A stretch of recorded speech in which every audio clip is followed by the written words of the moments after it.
People of god, ನನ್ನ ಪ್ರೀತಿಯ ದೇವಜನರೇ, ಕರ್ತನ ವಾಕ್ಯ ಹೀಗೆ ಹೇಳ್ತದೆ, ಯಜ್ಞದ ಕುರಿಯಾದಾತನ ರಕ್ತದ ಬಲದಿಂದಲೂ ತಮ್ಮ ವಾಕ್ಯದ ಬಲದಿಂದಲೂ ಸೈತಾನನ ಸಕಲ ಕಾರ್ಯಗಳನ್ನ ಜಯಿಸಿದರೆಂಬುದಾಗಿ. ಈ ಸಮಯದಲ್ಲಿ ಪರಲೋಕವೇ, ಅದರಲ್ಲಿ ವಾಸ ಮಾಡುವ ಸಕಲ ಜನರೇ, ಈ ಸಮಯದಲ್ಲಿ ಎಲ್ಲರೂ ಸಂತೋಷವುಳ್ಳವರಾಗಿ ಕರ್ತನ ನಾಮದಿಂದ, ಆತನ ರಕ್ತದಿಂದ ಸಕಲ ಸೈತಾನನ ಕಾರ್ಯಗಳನ್ನ ಜಯಿಸೋಣ. ಬನ್ರಿ, ಹಾಡನ ಹಾಡುತ್ತಾ ದೇವರ ನಾಮವನ್ನು ಘನಪಡಿಸೋಣ. ಯೇಸು ಯೇಸು ನಾಮದಲ್ಲಿ ಜಯವು ಜಯ ನಮಗೆ, ಯೇಸು ಯೇಸು ರಕ್ತದಲ್ಲಿ ಬಿಡುಗಡೆ ನಮಗೆ. ಯೇಸು ನಾಮದಲ್ಲಿ ಜಯಗಡೆ ನಮಗೆ,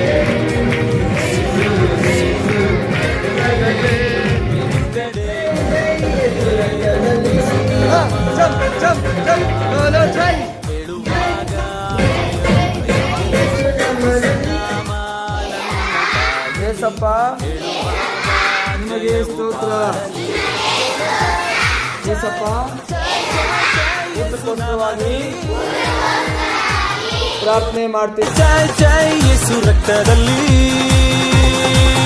ಬೋಲೋ ಜೈ ಜೈ ಜೈ ಜೈ ಜೈ ಯೇಸು ನಾಮದಲ್ಲಿ, ಬೋಲೋ ಜೈ ಜೈ ಜೈ ಜೈ ಜೈ ಯೇಸು ರಕ್ತದಲ್ಲಿ.